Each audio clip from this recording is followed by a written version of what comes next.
সাতক্ষীরা জেলা আশাশুনি উপজেলা দর্শক, কুল্লু মোড় থেকে দর্গপুর পর্যন্ত যে রোডটা দর্শক, এখানে কিন্তু অতিরিক্ত রাস্তা বেহাল দশা হয়ে গেছে, বদল হয়ে গেছে। দেখতে পাচ্ছেন ইজি বাইক বা মোটরসাইকেল আছে, বিভিন্ন গাড়ি ঘোড়া কিন্তু এবারে চলাফেরা করছে আর কি, খুবই রিক্সে যাচ্ছে। ইজি বাইক বা ভ্যান, মোটরসাইকেল, বিভিন্ন যানবাহন গাড়ি কিন্তু চলাফেরা করছে, কিন্তু ঝুঁকিপূর্ণ হয়ে গেছে। যে কোনো বাজার যদি একটা দুর্ঘটনা হয় দর্শক মণ্ডলী, এই খাদে গিয়ে পড়বে, এখানে গিয়ে পড়বে, বিশাল একটা দুর্ঘটনা হবে আর কি।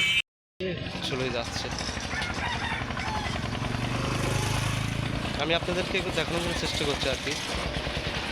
খুব আসতে যাচ্ছে এখান থেকে, আর এই যে গাড়িটা নিয়ে যাচ্ছে, এই গাড়িটা রিস্ক, কোনো কিছু তথ্য নেয় নাই।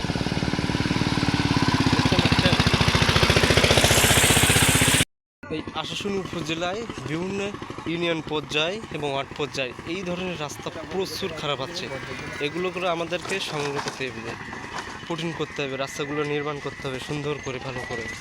কিন্তু যেহেতু সামনে নির্বাচন,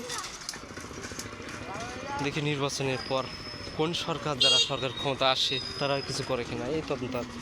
প্রচুর রাস্তা খারাপ, বেহাল দশা, যেতে পারছে না, অনেক রিক্স যাচ্ছে। দেখছেন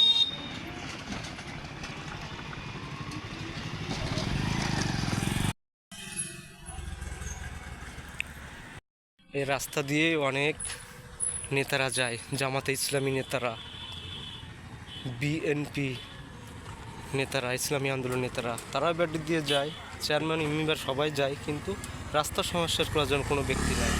এখানে নেতার কোনো অভাব নাই দর্শক মণ্ডলী। যত দিন যায় তত রাস্তা অবনতি ঘটে, রাস্তা ভেঙে ভেঙে পড়ে,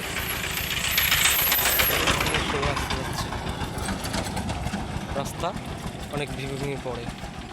এদিকে বেহাল দশা, একটু চাপতে গেলে কিন্তু এবার দিয়ে সব খাতে পড়বে। কিন্তু ঘের আর কি শুকাই গেছে, যেহেতু শীতকাল চলছে, এই জন্য রাস্তা অনেক বেহাল দশা। মাটি দিতে আবার পূরণ করতে হবে। নেতাদের উদ্দেশ্যকে বলবো যে আপনারা রাস্তাটা যত দ্রুত সম্ভব এটা পূরণ করে দিতে আর কি, গেলে রাস্তা কিন্তু ভেঙে পড়ে যাবে আর কি। অতিরিক্ত যেহেতু মাটি সরে গেছে আর কি।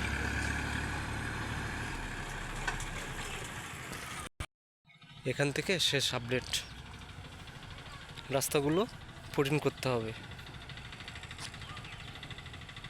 দেখে নিন। ধন্যবাদ সকলকে।